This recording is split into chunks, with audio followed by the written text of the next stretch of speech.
ರಾಜ್ಯಸಭೆಯಲ್ಲಿ ಇಂದು ಸಹ ಪ್ರತಿಪಕ್ಷಗಳ ಸದಸ್ಯರ ಗದ್ದಲ ಘೋಷಣೆ ಮುಂದುವರೆಯಿತು.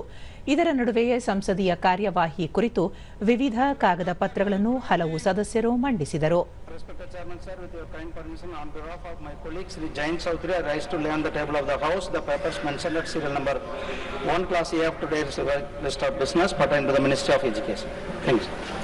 श्रीमान Ramnath Pandu Athawale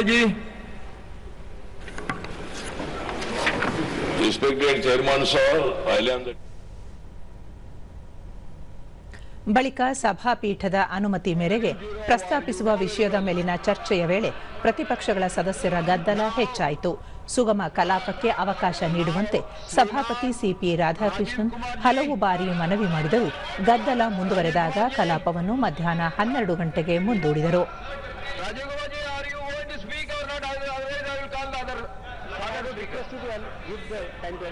Sir, you are going to speak or not? Sir, I am willing to speak, but sir, within this okay, the House will meet at 12 noon today. Sir, point of order here.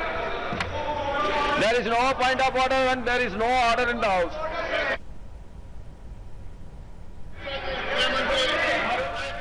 ಬಳಿಕ ಸದನ ಸೇರಿದಾಗ ಸಂಸದೆ ಸುಧಾ ಮೂರ್ತಿ ರಾಷ್ಟ್ರೀಯ ಹೆದ್ದಾರಿಗಳು ಉನ್ನತ ದರ್ಜೆಯಲ್ಲಿ ನಿರ್ಮಾಣಗೊಂಡಿದ್ದರೂ ಅಪಘಾತಗಳು ಹೆಚ್ಚುತ್ತಿರುವುದು ಆತಂಕಕಾರಿ ಎಂದರು. ವಾಹನ ಚಾಲಕರು ನಿಯಮ ಪಾಲನೆ ಮಾಡದಿರುವುದು ಅಪಘಾತಗಳಿಗೆ ಕಾರಣವಾಗುತ್ತಿದೆ. ಚಾಲನಾ ಪರವಾನಗಿ ನೀಡುವಲ್ಲಿ ವಿವಿಧ ಏಜೆನ್ಸಿಗಳು ಭಾಗಿಯಾಗಿದ್ದು ಈ ವಲಯದಲ್ಲಿ ಪಾರದರ್ಶಕತೆ ತರುವ ಬಗ್ಗೆ ಸರ್ಕಾರ ಯಾವ ಕ್ರಮ ಕೈಗೊಂಡಿದೆ ಎಂದು ಪ್ರಶ್ನಿಸಿದರು.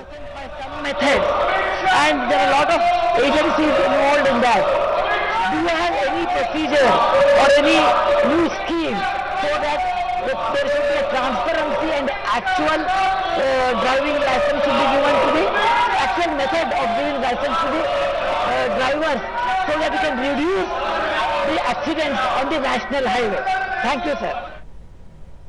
ಇದಕ್ಕೆ ಉತ್ತರಿಸಿದ ಕೇಂದ್ರ ಸಾರಿಗೆ ಮತ್ತು ಹೆದ್ದಾರಿ ಖಾತೆ ಸಚಿವ ನಿತಿನ್ ಗಡ್ಕರಿ, ದೇಶದಲ್ಲಿ ವಾರ್ಷಿಕ ಸುಮಾರು 1.5 ಲಕ್ಷ ಜನರು ರಸ್ತೆ ಅಪಘಾತದಲ್ಲಿ ಸಾವಿಗೀಡಾಗುತ್ತಿರುವುದು ಅತ್ಯಂತ ನೋವಿನ ಸಂಗತಿ. ಈ ಸಂಖ್ಯೆ ಜಗತ್ತಿನಲ್ಲೇ ಅತಿ ಹೆಚ್ಚಾಗಿದ್ದು ಅಪಘಾತ ತಡೆಯಲು ಸರ್ಕಾರ ಹಲವು ಪರಿಣಾಮಕಾರಿ ಕ್ರಮ ಕೈಗೊಂಡಿದೆ ಎಂದರು. ದೇಶದಲ್ಲಿ ಸುಮಾರು 22 ಲಕ್ಷ ಚಾಲಕರ ಕೊರತೆ ಇದ್ದು ವೈಜ್ಞಾನಿಕ ಚಾಲನಾ ತರಬೇತಿ ಕೇಂದ್ರಗಳನ್ನು ದೇಶಾದ್ಯಂತ ಆರಂಭಿಸಲಾಗುತ್ತಿದೆ. ರಸ್ತೆ ಸಂಚಾರ ನಿಯಮಗಳನ್ನು ಕಟ್ಟುನಿಟ್ಟಾಗಿ ಪಾಲಿಸುವ ಬಗ್ಗೆ ಚಾಲಕರ ವರ್ತನೆ ಹಾಗೂ ಮನೋಭಾವ ಬದಲಾವಣೆಗೆ ಸೂಕ್ತ ಕ್ರಮ ಕೈಗೊಳ್ಳಲಾಗುತ್ತಿದೆ ಎಂದು ವಿವರಿಸಿದರು.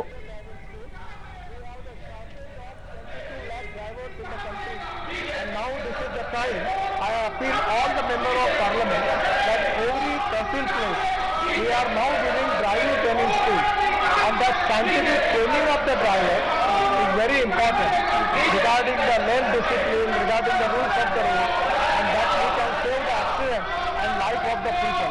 So we are giving priority for that, and that training given to the driver, I feel that there will be already some qualitative change in there.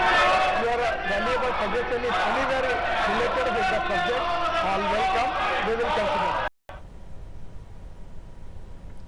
ಬಳಿಕ ವಿಪಕ್ಷಗಳ ಸದಸ್ಯರ ಗದ್ದಲ ಹೆಚ್ಚಾದಾಗ ಸಭಾಪತಿ ಸಿಪಿ ರಾಧಾಕೃಷ್ಣನ್ ಕಲಾಪವನ್ನು ಮಧ್ಯಾಹ್ನ 2 ಗಂಟೆಗೆ ಮುಂದೂಡಿದರು. Now the House will meet again at 2 p.m. today.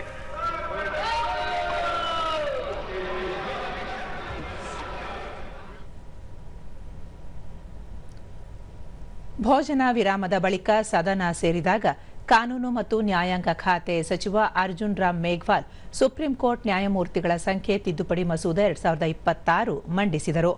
ಈ ಮಹತ್ವದ ಮಸೂದೆ ಲೋಕಸಭೆಯಲ್ಲಿ ಈಗಾಗಲೇ ಅಂಗೀಕಾರವಾಗಿದ್ದು ರಾಜ್ಯಸಭೆಯಲ್ಲಿ ಪ್ರಸ್ತುತ ಈ ವಿಷಯದ ಮೇಲೆ ಚರ್ಚೆ ನಡೆಯುತ್ತಿದೆ.